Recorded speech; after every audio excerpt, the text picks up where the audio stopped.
अब यहाँ दे रहा है संधि हम पढ़ रहे हैं हिंदी में। तो निम्नलिखित में से कौन सा स्वर संधि का भेद नहीं है, ये कह रहा है। तो हल संधि, जैसे हल संधि इसमें दे रहा है। तो दिए गए प्रश्न में हल संधि स्वर संधि का भेद नहीं है।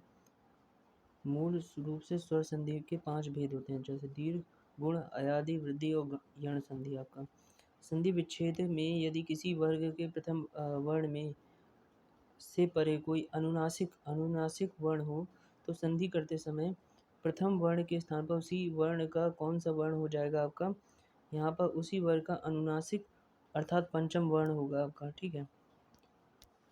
निम्न में से संधि को कौन सा युग्म गलत है आपका, ये कह रहा है कौन सा युग्म गलत है। तो हम तो पहचान जाएंगे कि श्रद्ध आनंद गलत है। इसका है श्रद्धधन आनंद, संधि का युग्म गलत है। इसका श्रद्धाधन आनंद होता है। ठीक है।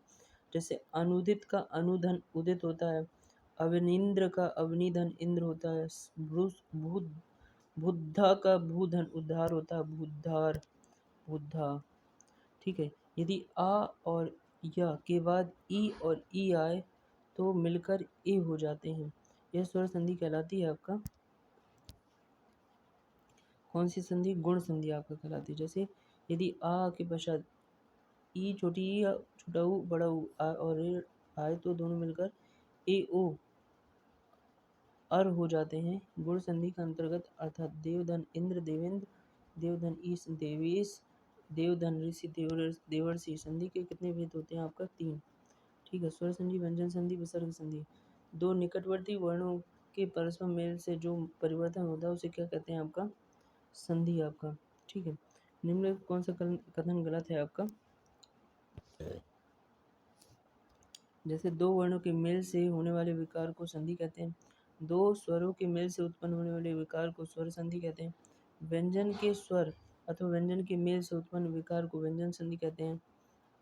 विसर्ग के साथ विसर्ग के मेल से उत्पन्न विकार को विसर्ग संधि कहते हैं। ये गलत है, डी। ठीक है। स्वर संधि कितने प्रकार की होती है आपका, स्वर संधि आपका 5 प्रकार की होती है। कौन कौन सी आपका 5 प्रकार की होती है, जैसे सूर्यधन अस्त सूर्यास्त, महाधन आत्मा महात्मा। स्वर संधि के अंतर्गत 5 भेद होते हैं, दीर्घ संधि, गुण संधि, वृद्धि संधि, यण संधि और अयादि संधि। आपका स्वर संधि में किसका मेल होता है आपका,